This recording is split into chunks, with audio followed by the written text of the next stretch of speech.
I have this undying love for this franchise is because like what we're going through right now, this is where the real fans are made. And I there's a lot of us out there where it's like, okay, we're true diehard fans. Like we will never give up on this team. We will never like, and those are the people that I know when, not if, but when that parade comes marching down Broadway with the Lombardi in hand, I'm going to be in the front row with those folks. I'm gonna be looking arm in arm and be like, yeah, you know what? We were there. We were there in 2024. So much sweeter. Yeah, we were there in 2024. We appreciate this so much more. Austin Huff, everybody, our guest on today's show. That was just a little excerpt preview of what you're all going to see coming up in just a second on today's podcast. Welcome to another episode of the Music City Audible, presented by Broadway Sports Media in partnership with 440 Sports. I'm Justin Graver. With me, as always, Justin Melo, here to wish all of you a very Merry Christmas Eve. It is December 24th. If you're listening to this pod the day it comes out. But disclaimer, we are recording this on Friday, December 20th. We don't know what's going to happen in the Colts game. We don't know about Mason Rudolph's incredible 500-yard, 5-touchdown day. Wait, is that not what happened? I don't know. Is that... What's up, Justin? How's it going? Doing well. I tried to tell people that earlier. We are going to have a Colts recap, or we had a Colts recap on Sunday, 2 days ago. So you would have watched that. You got all you needed from the recap in that episode. This one's a really cool one with Austin Huff, a guy we've been trying to get on here for a while. Love what he does over at Korked Bats, one of the most unique Nashville-based platforms, if you will, in the Titan space. So great conversation we had with Austin Huff here. Yeah, I'm excited for everyone to listen to it. So real quickly, first let's hit I'll Drink to That, brought to you by Sinkers Beverages in East Nashville. And what I'm drinking to, Justin, is just very generic, heartwarming nonsense, but Merry Christmas to everybody. I'm drinking to everyone having a happy holiday, spending some time with the loved ones, you and I getting a chance to not record a midweek show, which is why we're doing it today, and take some time with our friends and family as well. So, and I'm also drinking to a fantastic conversation that you all are about to listen to with Austin Huff on sort of just like what it means to be a Titans fan, what it means to be a sports fan, why we go through the pain, and what the potential joy is on the other side, creating content for this team and in this market as people who don't live in the city of Nashville. We finally tell our story, Justin. We've been teasing on this podcast for a long time of how we became Titans fans. So I'm drinking people have been asking for that one in the comments too a lot. Like every episode, people say they want to hear the Titans origin story. So right. So I'm drinking to that, finally getting that on camera, on tape, and having and letting all these people have the experience of listening to that conversation, because I think people will enjoy it. Yeah, and I'm drinking to, like you said, it's the holidays, man. Merry Christmas Eve to everybody watching this on Christmas Eve. You're a true diehard if you're watching this on the 24th. Merry Christmas to you all. Hope you have a great. I love Christmas. Like, not to sound cheesy, but I'm big on the whole aspect of family. And like, my girlfriend's got a big family. I've got a big family. We got to do both houses. It's like the Vince Vaughn movie, Four Christmases, except with all the craziness. I just love it. I got brothers. She's got brothers and sisters. Like, it's just nephews, nieces, the whole nine. So I'm having a great time on Christmas, I promise you. And I hope everybody's doing the same, man. It's a beautiful holiday.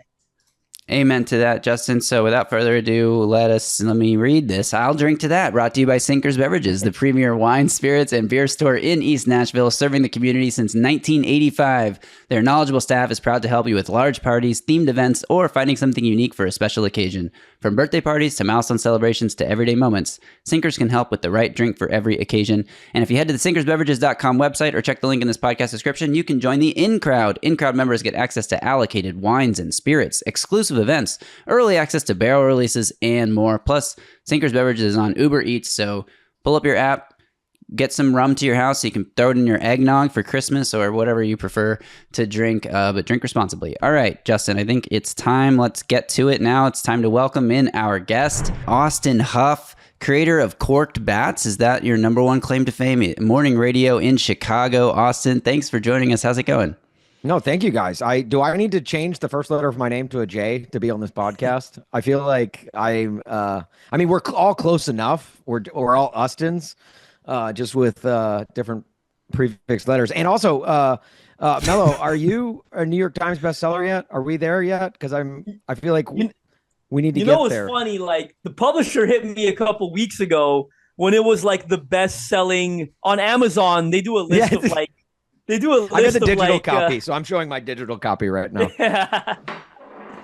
in Amazon, they do like a list of like bestsellers in Nashville or that are Nashville based books. Yeah. And it's hit number one on that Let's list a go. couple times. Let's So go, dude. the publishers emailed me like, "You're a best-selling author, dude. Amazon claims this is the number one bestseller in You for can claim Nashville that. right now." You So, can claim that. You take that and run with that. Just say, oh, it's yeah, on my look. resume, dude. Yeah, It's fully yeah, on my best-selling resume. Like author. I'm bullshitting my way there. You know. Okay, let's go, dude. Hey, anything I can do. I think all three Titans fans here in the Chicagoland area know about it. So I've done my part in this market. I appreciate it.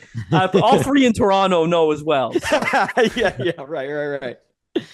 Well, no, thanks for having me, guys. I appreciate it. Any chance I have to talk about the Tennessee Titans, I usually avoid, but when you guys came calling, I was like, okay, let's do it. We appreciate you joining us, Austin. So I wanted to use this opportunity because none of the three of us live in Nashville. I think our listeners should probably know that. If they don't, I think they do. But we have been asked, Austin, a couple times, Justin and I, to sort of tell our stories of how we even became Titans fans not living in Nashville. And I would encourage anyone watching this on YouTube right now to put it in the comments below. How did you become a Titans fan? Let us know as we tell our stories here. Because I think, not living in Nashville and following a team as bad as the Titans, like that takes real fan commitment.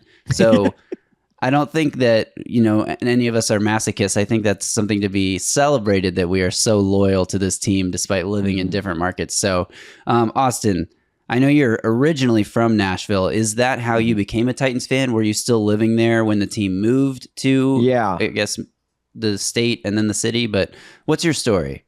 Yeah, essentially that's like the gist of it. That's the elevator pitch of it. I remember I grew up in Nashville, and I remember the NFL Yes campaign, like back when it like had to be like voted on and approved, and even just to get a team. And then when they did approve it, it was like, okay, what team's going to move here? And obviously Bud Adams was licking his chops to get to Nashville, because I think credit to Bud Adams. I think like in the latter years, he wasn't the best owner for the franchise. But in the initial years, like he saw something in Nashville that I don't think any of us saw, where it was Nashville. I don't think growing up, it was not cool to say you were from Nashville. And, slowly like in the 2000s and then even the late 2010s or early 2010s, it was like, then it started to become cool. And I think Bud Adams saw that early on and realized, why else would you leave the city of Houston, which is like the fourth largest market in the country? Why would you leave Houston to go to some 27th ranked market in Nashville? Well, it's you do so because he saw the vision. And so credit to him. And I did not see the vision at first. When they first moved to town, I liked them. I was pulling for them, but I was more invested in, at first, the Packers. Then I switched allegiances to the Broncos. That's the thing about growing up in a town that doesn't have an NFL team, is you jump ship a lot and just to whoever's the hottest team. Once the Broncos got those suspenders on their jerseys, then I became a massive Broncos fan just because I thought their jerseys were cool. And then they got good. But then I remember that first year as the Tennessee Oilers at Vanderbilt Stadium, I guess I should say. So like the third year that they were the Tennessee Oilers, I started to come around a little bit more. But then when they became the Tennessee Titans, I think that's when I became fully invested, because then it was like, okay, this is us now. This isn't us like borrowing the Oilers. Ours. This is yeah, exactly. This is the Tennessee Titans, and I just and they were good too, so that also helped. And I just jumped on board and did not look back. And I remember after the Super Bowl that first year, after they came up a yard short, I was not as sad as I thought I would be. Like I was not sad. A lot of people weren't. Yeah, I was optimistic. I was like, it's all right. They'll be back. Yeah. If only you knew. Yeah. And well, man, I wish I could go back in time and just shake young Austin, 7th grade Austin, just shake him and just be like, what the hell, dude, no, enjoy this and be sad, because this is the last little bit of the Titans in the Super Bowl you will ever have. What's funny? I was so glad you started with that, Austin, because like when I was writing the book, that was one of the things I had a newfound appreciation for, was the vision between Bud Adams and Nashville Mayor Phil Bredesen at the time. Mm-hmm. Yeah, like, yeah, you I don't covered think that it's something. great in your book. Yeah. Thank you. Thank you. I don't think it's something I had an appreciation for before I wrote the book. Like, it had never really dawned on me, like, damn, these motherfuckers left Houston for Nashville. Like, right. when Nashville wasn't Nashville, it was like not. Like, no. you did not, when he moved to town, you did not go to Lower Broad, because that was the bad part of town. Right. And that's literally just across the bridge from where they were building a brand new stadium. So like Nashville was so uniquely different at that time. There was the whole city of Nashville didn't even know what the word influencer was back then. Like, that's how different it was then to where it is now. And I guess I don't know, I guess Bud just saw what he saw and said, you know what, that's the city I want to be in. Rich people are usually really smart and have a lot of access to information, right? And how things are going to grow and how cities are developing. Like, but super impressive, like, to leave Houston. And another thing, like, when I was writing it, like, he was right, like, bias or not. Like, I talked to sources who were in, Houston at the time, covering the team. Like, he was getting treated like a third-class citizen in that stadium. I was told they had third priority. Right, it was the baseball team and it was the fucking rodeo. He said they treated the rodeo better than they treated the Oilers at that point in time. Like, he had to go, and then they built a stadium 5, 6, whatever years later. Like, there's no more sign of vindication than you eventually, you admitted you needed one, right? You wanted a new team. You didn't give it to me, but you did need one. Like I told you did. So yeah, it's funny. I interned at the 104.5 The Zone back in like 2000. Probably 2007 ish, like those summers. And Kirby, the guy who like always the engineer who like goes on the road when they do remotes, which you probably hear about him. If you're a regular Zone listener, you know who I'm talking about, Kirby.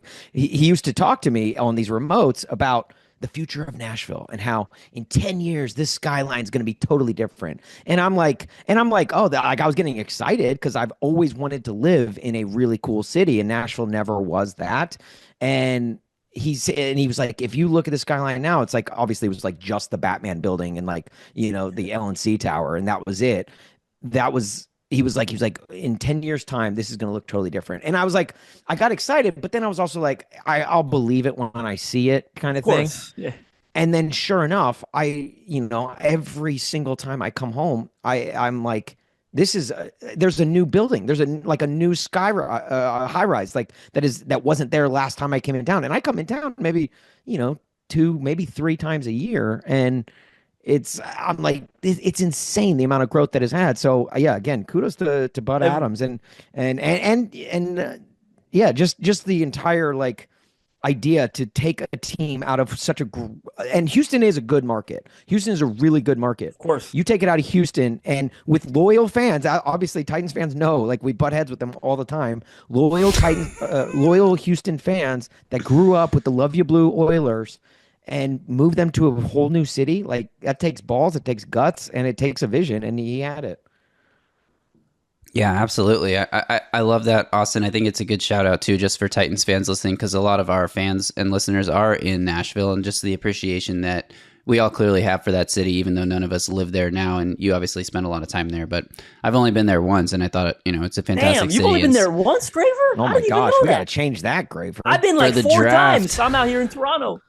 Yeah, we came for the draft in 2018. I actually saw Endgame that weekend after the draft was over, before I flew back to LA. So, good. Or maybe it was Infinity War or Endgame. Which one came out in 2018? Whatever. I love that. Like, you coincide like the visit to Nashville. Like, with what era of Marvel were we in? Was it Phase 3, Phase 4? Yeah. Melo, why don't you tell the story of why you are a Titans fan? Yeah, easy. I mean, I think I've explained it a lot on radio these last couple months. That's all everyone asks when they're talking about the book. They're like, why and how? And it's like, it's funny. The first game I ever watched was that Super Bowl. I was 9 years old. It was the first football game I can recall watching beginning to end. And I'm so glad that was my first, because if that happened today, I would need a wellness check, right? I think most of us would, right? It's like, so it obviously it didn't hurt me, but that was the first one. And I think it's funny, like, from that point forward here in Toronto, obviously I wasn't getting the games on television every weekend, right? But so the next couple of years, I've got these fond memories. And the Tennessean, they did a piece on me in the book in the Nashville Post, and I told both of them the same thing. Like those next couple of years, I don't know if I'm misremembering. I don't think I am. We're all about the same age. Do you remember like you could follow the game on NFL.com where they'd have like a cheesy looking field, and if like they completed like a 20-yard pass, there would be like a little blue bar that traveled 20 yards this way. Right. Like I spent the next couple of years literally like, if I of course I watched some games, but I spent the next 2-3 years like following that every Sunday. Like that's how invested I had become. And I've got this memory like me and my parents, we grew up in we lived with my grandparents. My mom took care of them in their older age and stuff. So when I was about 12, 13, we were still in my grandparents' house with them, downtown Toronto, beautiful Victorian home. My grandfather bought for like 20 grand. It's worth like 3 million now. No longer in the family, unfortunately. But like, I remember growing up, he bought it for 20 grand, literally like in the 50s. And that house was in my family for like 50 years. And the real first memory I have of true heartbreak, and I told the Nashville Post this, and it was something that for some reason it sticks with you and you remember fondly. I think it was that 2003 postseason. The Steve McNair pass to Drew Bennett. The Patriots lost. Remember, like 4th and 12. Oh, he dropped it. Yeah. 13. Know that even then I was 13. I know they don't have much of a chance, but when that pass came off Drew Bennett's fingertips and went incomplete and they were eliminated, I've got a memory of crying. Like of sadness. And I think everyone should have that memory, right? Of some sports team when they truly, truly broke your heart for the first time. And that's when you knew you loved it. And that memory stuck with me forever because that was a playoff game. So of course we get all playoff games on regular cable here. And then I want to say the next year or the following year, I got my first part-time job. And I remember telling my parents the only thing I wanted to do with my money, of course, you think you're rich when you're 15 and working for the first time. You've got no responsibility. The only thing I wanted to do with my money was pay for Sunday ticket so I could watch the Titans every week. And they let me do that. And I haven't missed a game since, not one. That's awesome. So wait, why if that Super Bowl is the first game you ever watched, why the Titans and not the Rams? Because I feel like anyone watching that game would have been like, the Titans are cool because there's like new logo, new team and everything. But the Rams won the game and they were the greatest show on turf. That was such a good team. New logo, new team. And I want to say, I think I had gotten Madden, my first copy of Madden. I want to say like before that, like a couple months before. And, watching it was so easy to fall in love with Steve McNair and Eddie George. Like that's what did it for me. That Super Bowl is unfortunately the first memory I have of beginning to end. I had just missed the Music City Miracle by 2-3 weeks. So yeah. But that's the first memory I have of watching beginning to end. And I had been playing with them on Madden. Steve McNair, like I understood the allure. Like I was 9. It sounds ridiculous, but I grew up with older brothers. Like my house is a diehard sports household. The family, my oldest brother works in sports. My father's a diehard sports guy. And I'm the only football one, like diehard football one, interestingly enough. But like my love for sports was fostered very, very early, right? Like people are like, like I remember being in grade school. Everyone was like Pokemon and shit. I thought it was the nerdiest fucking thing ever. Like I was going home. Right. Like that was trade real cards, guys. This is ridiculous. So it's like, that's why, unfortunately, to a degree, but easy to fall in love with those McNair and George teams. I've been hooked ever since. But that Drew Bennett, that incomplete pass, was the first memory I had of true heartbreak. That's when you're really invested. Oh, you've got a Charizard. I've got a Charles Barkley. Okay, buddy. Let's trade some real. My buddies now. Pokemon's made a comeback. Like my buddies are still. I'm like, are we fucking kidding me? Like they're still playing and trying. Like this is like, are you kidding me? Oh, well, as Titans fans, we should know more than anyone. Time is cyclical. Everything that is once comes back in style because we're reliving the Ken Wisenhunt era again. So it's like, it's great. Like old styles come back in fashion. Time is a flat circle.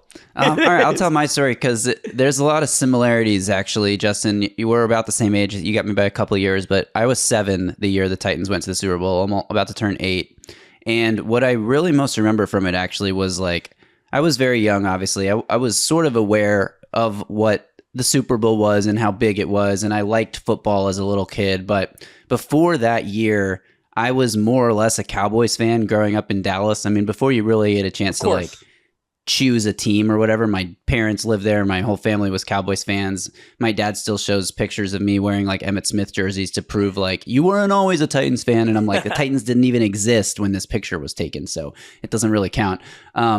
But I played not Madden, but NFL Game Day 2001, which before EA had the exclusive license on it.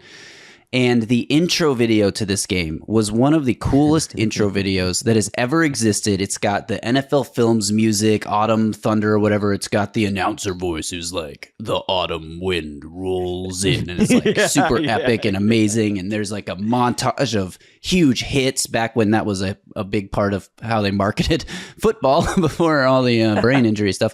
And that video had, you know, like highlights from the 1999-2000 season, even though it was Game Day 2001. I don't know. The years were always 1 year ahead for some reason. Yeah. Always. And it ended with Super Bowl highlights. And I just remember watching this intro video over and over and over again. My cousin and I played this game all the time. And every time Kevin Dyson reaches the ball out for the goal line and comes up short, I felt the heartbreak, even though I hadn't really like associated myself with being a Titans fan yet. And I just felt like this is the first year they've ever existed as the Titans. Like I can become a fan of something basically from the beginning. They're the underdog who almost pulled off the incredible Super Bowl upset. Like I want to root for that. And I just fell in love with like the logo and the team and Steve McNair and Eddie George. I used to run around my house. My dad says in an Eddie George jersey with a football screaming, "I'm Eddie George, I'm Eddie George." It just like I fell in love with the team. I've met Eddie George. You're definitely not Eddie George. I don't know, dude. When I first came on, I had to do a double take. I was like, is that Graver or is that George? I met Eddie George too, actually, at NFL Media headquarters, making a coffee one day, wearing my NFL badge on a Titans lanyard.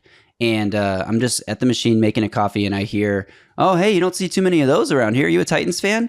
And I look to my left, and it's fucking Eddie George. And I'm like, "Oh, yeah, yes. You are the reason. You are why I'm a Titans fan." Like, he's cool as hell, man. It's wild. Yeah, he was a really great guy. So that's how I fell in love with the Titans. And then I always was raised with the idea that like, if you have a team, that's your team and you're loyal to that team. You don't just switch. It's so fitting, Graver, that you became a Titans fan based on like something like that was very cinematic in approach. Like it was a video that sucked you in and sucked in your emotions into becoming a Titans fan. I love that. And then I played like Little League football or whatever, and I was on the Broncos. So there was a brief period where I also liked the Broncos, Austin. But the team that practiced on the field next to us was the Titans. And I would see like their big flag in the field where they like marked their practice area and like wearing the Titans logo on their helmets. And I always used to think like, man, why do I have to be on the Broncos? Like the Titans are right there. Can't I go play for them? Yeah. Oh, that's great. What's funny is like when I had the Tighten Up podcast with Jack Gentry, we always had this like plea out to our listeners was like, because the Titans relatively to the NFL are a new fan base. You could even say like the Texans, even though they're a newer franchise, have more of a built-in fan base because of what the Oilers were to that city. So in relativity, like Tennessee is a very, very new fan base. Even the Raiders have Oakland fans built into their Vegas fandom. So we always would talk about hashtag grow the fan base, grow the fan base, like in any way possible. If you have friends that are on the fringe, I remember when I was living in St. Louis, I had a lot of friends that were former Rams fans that had kind of given up on the NFL and were looking for a new team. I would try and recruit the hell out of them on the Titans. And my pitch always was kind of like what you were saying, Graver, like where it's like, it's a new team. You can get in on the ground floor. I always say, look, buy in now when they suck. Buy the dip. Yes, buy in now because first of all, you can only go up from here. Okay. Yeah. It may take a while, but like you can only go up. So like, why not become a fan now? Because then you can say you were not a bandwagon fan. Because if they're on the rise or like after the AFC title game, like if you jumped on then, it's like, okay, so you jumped on because you thought they were good or you thought they were going to be good. It's like, no, like this is why I always like, I have this undying love for this franchise is because like what we're going through right now, this is where the real fans are made. And there's a lot of them, a lot of us out there where it's like, okay, we're true diehard fans. Like we will never give up on this team. We will never like, and those are the people that I know when, not if, but when that parade comes marching down Broadway with the Lombardi in hand, I'm going to be in the front row with those folks. I'm gonna be looking arm in arm, and be like, yeah, you know what? We were there. We were there in Feels so much 2024. sweeter. Yeah, we were there in 2024. We appreciate this so much more. You know why? Because I went to school at the University of Missouri. Half of my friends, in fact, almost all of my friends now, because a lot of St. Louisans jumped on the bandwagon and became Chiefs fans. Yeah. All throughout college, they were the 2-win team. They were the 3-win team. They were going through hell. Tyler Thigpen was their starting quarterback for a period of time. You know, like they were going through hell and back. And then things fall in place. And I mean, obviously they landed that generational talent at quarterback, which kind of helped things and speed the process along. But you Maybe a little. You get the right coach in place, you get the right quarterback in place, and then things came around. And now look at them. Now I hate it because they're almost having way too much success right now, but they've been through the ringer and back. Like they've been through hell. And right now we're in the middle of hell. And the Flames are two-tone blue, I guess. It sounds sad by comparison, but like that's why I enjoyed the hell out of those Mike Vrabel, John Robinson early years, because we had the Ken Whisenhunt years, right? Like yeah, exactly. We went forever without a playoff win, right? Even that playoff win under Malarkey at Kansas City, like I enjoyed the hell out of that because I'm like, man, like ever since I've been a fan, a big one at least, I hadn't really seen it, right? Like yeah, not even a playoff win. That win, the Marcus Mariota touchdown pass to himself, that come from behind win against the Chiefs, that was the first time they were in the playoffs since 2009, and it was their first playoff win since 2003, which is absurd. So like they were like bordering like Jets futility. It'd been like a decade without the playoffs or more. Right. So like that. So yeah, you're right. And they did feel like, okay, finally we're coming out of it. And as we all learned very quickly, championship windows do not stay open very long unless as long you just don't have to do stupid. Can I cuss on this? Oh yeah. Yes. Stupid shit like trade AJ Brown. I'm sorry. I don't like to cuss much, but when that I think about that, it makes me want to. And it's like you do dumb stuff like that, and then obviously the championship window shuts a lot sooner than you even expected. But I don't know. I just like.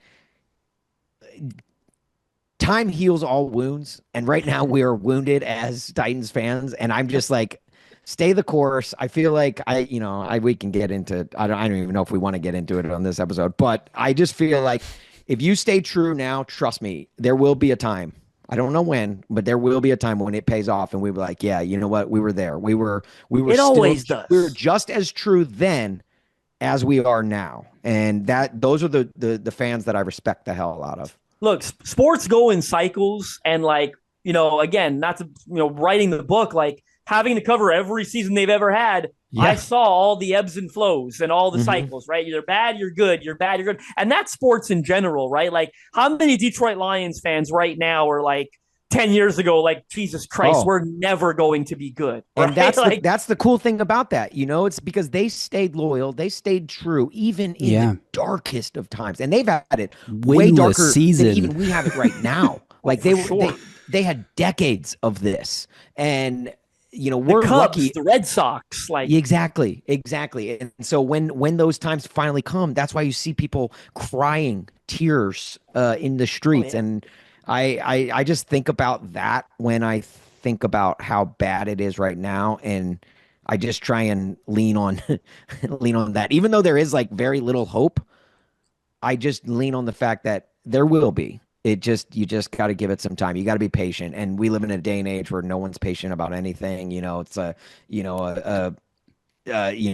team plays poorly one week and everyone wants to fire everyone and all of that, and it's like, no, it's just ride the course, and eventually good will come, I think. I don't know. Maybe I'm just crazy. Yeah. Maybe I should actually put my straitjacket on if I find it anywhere around here. I think what you're saying is the Will Levis era is going to make us appreciate the Arch Manning era that much more. Yeah. Yes. No, I was actually talking about this today, and again, I don't mean to go off course. I don't know if you guys plan on talking actual football, but in the 2025 season, obviously Arch Manning's not coming out for at least another year. And I don't even know if the Titans will have a high enough draft pick to get an Arch Manning. However, who plays quarterback in 2025?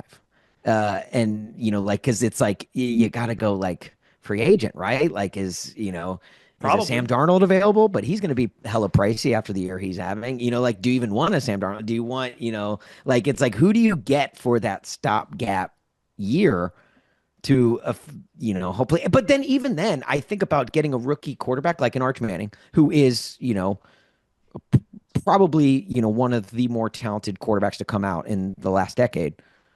Even him, I am team don't start rookie quarterbacks because I just don't think, I think it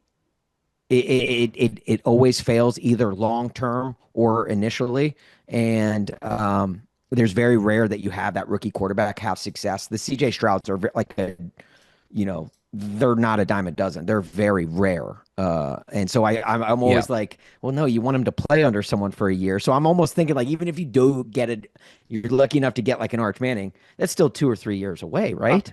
I'm getting an The Arch only Manning issue- back tattoo if they draft Arch Manning. Like the whole his face to scale on my entire back. It's not a very big back. I'm a small dude, but I'm getting the whole Arch Manning on my back. Yeah. I think the only issue is if you go get someone like a Sam Darnold, let's say like a 3-year contract you can easily get out of after 2, and he's going to be your bridge to Arch Manning. Wins you 7 games and you don't get if to he draft plays Arch anything. Manning. If he plays anything like he's played this year, you're not getting Arch I Manning. knew where you were like, going, you almost right? That's what they to- have to try to avoid. Like if they get a veteran, they got to make sure it's one that they got to get a Ryan Tannehill, right? Where you're like contending right away. And, there's not like it's Sam Darnold, it's Kirk Cousins, it's Aaron Rodgers, it's Derek Carr. Like those are probably the 4 veteran options they're gonna have in all honesty. Right. I thought I heard something earlier this year that Matt Stafford was available, but he's still got like 2 more years on his contract. So I'm people are just forecasting like maybe the Rams will decide to rebuild and move on, but I don't think he's gonna be. I think it's like Carr, Cousins, and Darnold are definitely becoming available, right? Justin so it's like, Fields. You're probably not bad enough with any of those guys, though. No. I think any of those like bring stability because I've always been like kind of on the I feel like Derek Carr is like 1 notch below Ryan Tannehill in the like he's better than people give him credit for. And maybe that's just leaning too heavily on that one like near MVP season he had before Todd Downing showed up in Oakland. But I do feel like I don't know. So I'd be okay with literally any of those. Probably in that order, Cousins, Darnold, Carr. But again, it's like we're in a weird purgatory of quarterback right now, and I don't love it. but I trust that the guys at St. Thomas Sports Park who know football way better than I do will figure out some sort of plan for the future, and what that is, who knows? We'll see. And we'll see if it's a good plan, because with this current regime, we kind of don't really know anything about them yet. We don't. They're going to get another chance. Austin, I want to talk about Korked Bats, because I think this is a fantastic thing that you've created and been doing for a long time. I think my first exposure to Korked Bats was Derrick Henry's 99-yard touchdown run 6 years ago. Okay. And you breaking it, you doing the breakdown stuff. And like, that's what put you on my radar as a Titans fan. But I really just want to sort of like shout you out and tell you what I appreciate about what you do with Titans content, like the reaction videos after games, and just the way that when the team sucks right now, which is, sometimes it's hard to be a fan, but you bring the humor to the situation, sort of the like laugh so you don't cry mentality, I guess. But I just appreciate so much how you bring like the levity, and like you continue to make it fun to be a Titans fan, even when the on-field product is not fun at all. So I don't know if you have any like stories about how Korked Bats came to be, or like just favorite memories of some of the videos you've done and stuff like that. Yeah. But I just wanted to tell you that. Well, no, thank you. Thank you, Graver. I appreciate that, man. Seriously, like that means the world to me. And because it is like I'm literally just talking to my phone every single week, and I never know if this is, you get the analytics, but it's like this many people watched it for 3 seconds. I'm like, great, that helps me in no way whatsoever. So hearing that means the absolute world to me, and I'm a words of affirmation guy. So thank you very much. It You said it's hard to be a fan for the Titans right now. It's even, and I'm preaching to the choir here. It's even harder to be a content creator around the Titans when they are the way they are right now. They're bad for business, and I know the Titans know that. Obviously, when with tickets sold and merchandise sold, it is when they're bad, it's not good. And for example, like when that week before the divisional round of the playoffs against the Cincinnati Bengals, that was the highest growth week in Korked Bats history. And I've been doing Korked Bats since college. Like it has been, it started out as just just a fun thing that to make my friends laugh in college. I started with one other guy, and he kind of, bowed out about, 6 to 9 months into doing it. But I kept it alive, and I just kept churning out content, and did not let go. And then once I realized, people started noticing, like we were like, I think it was like when I was in college, we were listed as, do you remember ESPN Sports Nation with Colin Cowherd and Michelle Beadle Oh, back yeah. in the day? We were their site of the day one day. And that was like when I was wow. the internet is far bigger than just my friends at Mizzou. This is, this can be something. And so I just started to kind of invest time, and a lot of time went into it. It is a labor of love. And then as I got, I eventually, it led me, I worked in sports talk radio on the side for actual money, and kept Korked Bats alive on, when I wasn't working. And then Jim Rome came knocking on the door. I applied for a Jim Rome job, and I guess he saw Korked Bats and really respected like the audience that we had built. So then I went to work with him. But when I went to work with him, he said, are you willing to leave your personal brand aside and come work for me? And I was like, yeah, of course. And so Korked Bats kind of went on hiatus. And you guys know, obviously, podcast hosts, online content creators, if you leave something online dormant for even a week or a month, like that's a death sentence. So Korked Bats lay dormant online for 5 years. And it was December of 2019, I got let go from my radio job in St. Louis. And I was like, you know what? I'm sitting on this pile of followers. Why don't I revive Korked Bats? And I'll never forget the day I got let go from radio in St. Louis.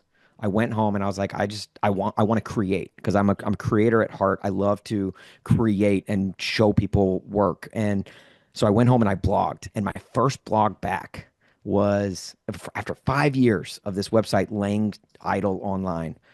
I went and I blogged about how Derrick Henry is the reincarnation of Eddie George. Like he is this generation's Eddie George. And I had all of these comparisons, and like it was a deep dive. It was one of my longer blogs that I've ever written. And that kind of like started to fuel my, my hunger to like get back into it. And I don't know if it ever will. I would love for it to be, but my goal would be for like Korked Bats to be some sort of media entity, where it's just content creators. I've got a couple of other guys that, help out with the site right now, but I ultimately, that's where I want it to be.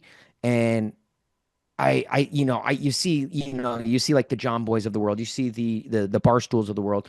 They've all got their fan affiliations, right? Barstool is very obviously Boston, or at least that's where it started. John Boy, very much New York Yankees, New York based.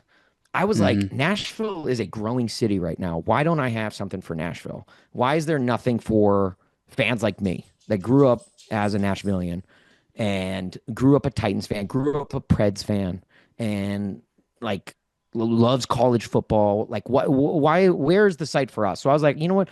I'm going to make Korked Bats that. And so I just leaned in heavily with the Titans content, and it was nice because obviously when I decided to do that, I decided to go full time, or like after leaving the radio, I was like, it was January 1st of 2020. I said, I'm going to going all in on Korked Bats. I'm going to make this my thing. I'm going to grow this to become a fun, website and a fun job, and get sponsors and all this.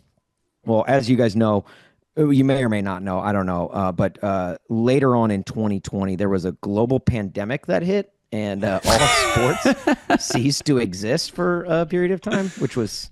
So if you're ever looking to start a sports blog, I recommend not doing it with that same time frame in mind.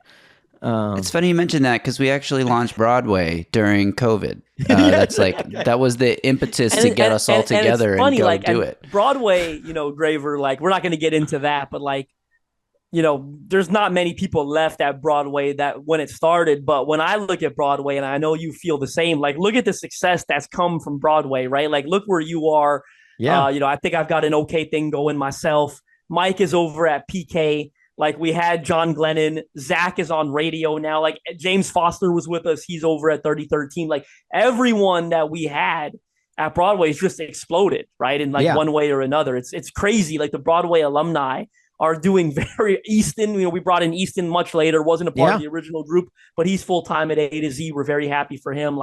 It's just been crazy to see everyone just kind of grow from Broadway, and just I think that deserves a shout out and appreciation. Yeah. I don't know that everyone realizes that. You guys had a plethora of talent, and it was cool. And you know what? I really realized that. I tapped into that because a lot of you guys would I don't know if it was full blown support, but I would get the likes and the retweets from a lot of you guys, and you would help share the content to your built-in Nashville audience, and that helped tremendously because. When I decided to do this and go all in, it's very hard to make Nashville content when you're not in Nashville. But with telling us, yeah, right. With me living and growing up there, I feel like I'm connected to that city very well. Even though I haven't lived there, and next year will be 10 years since I've lived there. I have still remained very loyal and connected to that city, and I wanted to build a website that people from that market, the loyal OGs, could go to. And to talk about the the videos, the reaction videos, my goodness, there have been a couple this year that I did not post. I try and do them every single week, but this year there were a couple I did not. I filmed them. I filmed every week. I film a reaction video every week, but there were some that I did not post to because there was so much frustration and anger and and I'm sure I know a lot of people would probably want to see that, and because they're probably feeling it also, but I don't want to add to the negativity that is already surrounding this franchise. And don't get me wrong, I am very critical of the team in my reaction videos, but I do so in a way that's kind of jovial. I try and bring a laugh. I try and make it funny. And when I find myself not doing that, I see, I'm like, what good is it? There's a million angry tweets. There's a million angry videos online. There's you can get that elsewhere, and I'm not differentiating myself. So I just don't post it. And then maybe I'll throw in clips into the next week's reaction video, but yeah, it's been fun. We were the #1 Derrick Henry fan site on the internet when Derrick Henry was in two-tone blue, and then it's been. I can't come around to make Ravens friendly content. It's just it's hard. So, but it's been fun, and it's cool because I went back to Nashville in November, and I went to a tailgate, and ran into a bunch of fans. It was against the Vikings week, and I didn't go to the game because I still haven't been to a game since 2014. You guys, I got a home game. I need to get back into that stadium before they tear it down. But I went to the tailgate, and it was really cool seeing all the people. Was man, I love your videos, love your work, and I do feel like. Right now, more than ever, Titans fans need that. They need something that's an escape from the actual games, because I think we all feel the same way. And I think that's why those reaction videos have done so well, even in losses. Look, when people are winning, again, you get growth, you get all of that. But when you're losing, that's when it's really hard to make content, and really hard to make content that gets shared and liked and retweeted. so for these videos to still kind of get a, at least a level of success, despite how bad they've been, it tells me that, okay, there's a market out there. It albeit small, because like when we post, because it is, Korked Bats still is a national website. Like I'll post about all franchises, all everything. It's not just Titans content, but, and when I do post Chicago Bears content or Kansas City Chiefs content, those numbers, it is astronomical in size. And that goes back to, talking about the grow the fan base. Like Titans are still a relatively new fan base. And even that, like the fan base isn't fully engaged right now because they've been so bad. So it's hard, and it probably isn't the best business model to build your entire, aspiring media company based off of comedic media company based off of a team that's not good. But I'm going to, kind of put my head down and keep grinding, and hopefully something will come of it. It's funny, Austin, because it was a great year for me to write a book about the team as well, right? Like it was a perfect year for me to come out with a book. And it's like, but I will say though, I'm very grateful that in one way it was great because it came out before I had to cover this season. So I'm very happy that was the case. That the comes book from a came totally out before different I had to tone. write about 2024. Yeah. We're going to let you go, Austin. This has been outstanding. I do want to say, like, on top of it, final compliment, we're going to get out of here. But I do want to say that it's like, after Matt Neely's passing and stuff, I really felt like, this market, this city, it sort of needed, kind of, someone to do, I don't want to say similar, but that kind of lighthearted content that's both in depth, but you can, have a laugh with. And it's like you said, it's different from everyone else. I love that you said, I don't have to get online and tweet out all my angry thoughts because there's a billion of that. And I feel like Matt Neely Graver, like he was just as creative, you know what I mean, in that sense. And I think you've really, really, really filled a void. And you were doing it when he was, when he was with us still, of course. But really, you've got your own space. You've carved out that lane, and that's due to your own hard work. Well, to even just be mentioned in the same sentence as Neely, like that means the world to me, man. It gives me goosebumps. So thank you for that. Again, words mean a lot to me, and I feel like I'm unwarranted for these kind words, but thank you. It means the world, and yeah, I just feel like, being a fan is supposed to be fun. I understand it comes with stress, and it comes with depression, and it comes with, all of those other emotions. But at the base of it, being a fan should be fun. And it's funny. When we went out to that game, and we made some content that, we'll be dropping on Korked Bats soon.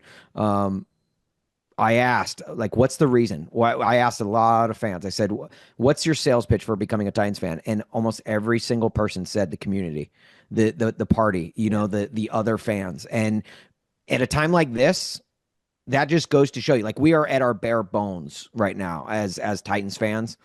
And for that many people to say, like, look, even though we suck right now, we still love each other, and that's why it pains me so much when I go online and I see all the vitriol amongst Titans fans. It's like, it's just discourse. We all have the same goal in mind. It's just different. We all have different opinions on how to get there. And yeah. I feel like, we have, it is a really good community, and it is cool that people from Texas, from Toronto, from Nashville. I've met fans from Utah and California that are Titans fans. God love them. I don't know why they ever became Titans fans, but I just shipped a book to Denmark. I had a Danish gentleman hit me up and say, I really want the book, and Amazon, I can't get it. I said, my man, I'll go to the postal office. I'll find out what it costs. I'll ship you a book to Denmark. Shit. By the way, I learned that the post office is full of shit. That shit got there in like 3 days. I'm like, I can't get shit.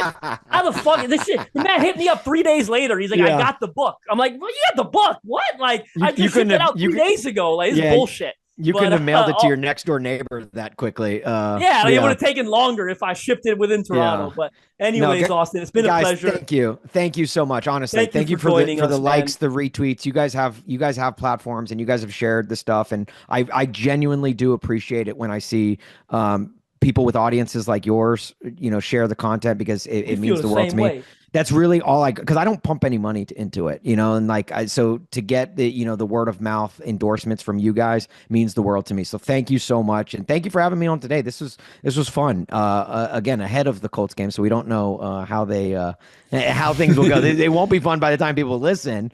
Probably. Yeah. Our Sunday, we're doing a Sunday recap. It's going to be very different than this. It's going to be full blown negativity. Okay. Yeah. So and let's ride the good vibes now until then. But thank you guys so much for having me on. I appreciate you both. Yeah, Austin, we've really enjoyed this. Thank you so much for being here. I didn't know where this conversation was going to go, but I'm glad that we had what we had. I feel like just sort of like talking about what it means to be a fan of a football team, and especially this Titans team. So thank you. Last thing I'll say is I feel like what you do such a good job of is capturing how we're all feeling in your videos and then spinning it into a funny, positive way, even in the midst of the negativity. So Austin, keep doing your thing. We're going to keep supporting you and sharing your content, and we really appreciate you coming on today. Have a great holiday. Everyone who's listening to this, it's Christmas Eve. So happy holiday, Merry Christmas. If you don't celebrate, happy other holidays, and we'll talk to you soon, Austin.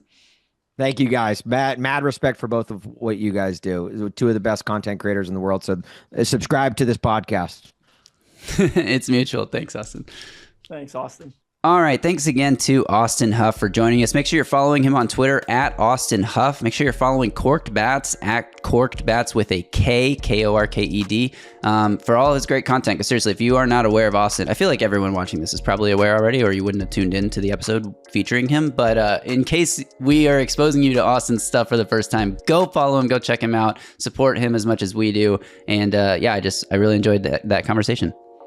Yeah, Austin's the best. Been trying to get him on here for a little while. So glad it finally worked out. It was the perfect time to get a guy like him on Christmas Eve and kind of, bigger picture fun stuff instead of just, recapping a game or previewing a game. I think that was perfect. And guys, in early January, mid-January, we've got some incredible guests coming on. You guys have been loving this version of the show, scrapping, the midweek preview, especially with only a couple weeks left in a wasted season. We got some amazing guests booked for these next couple episodes. A couple of guys who will be making their MCA debuts, so not rehash guests. I think one or two of them you guys are going to just absolutely freak out and love. So really excited about what's to come. Yes, as am I, Justin. Well put there. And the Titans play the Texans this weekend, or the Jaguars? The Jags. The Texans is the regular season finale. Excuse me, the Titans play the Jags this weekend. Again, we don't know how it went last weekend, but we do have a recap episode of that game up already, so go check it out. And we'll be back this Sunday to recap Titans-Jags with Mason Rudolph probably leading the way again. Who knows? We don't know anything. We're recording this early. All right, that'll do it. Merry Christmas to everyone. Happy Hanukkah, if that's what you celebrate. Happy Kwanzaa. Happy anything. Merry holidays. I don't know. Cover all the bases there. Don't cancel me. All right, that'll do it. Like I said, we'll be back on Sunday. So until then, you all stay safe out there. And for the sake of today's show, Justin, just the good vibes. Yeah. Tighten up. Tighten up.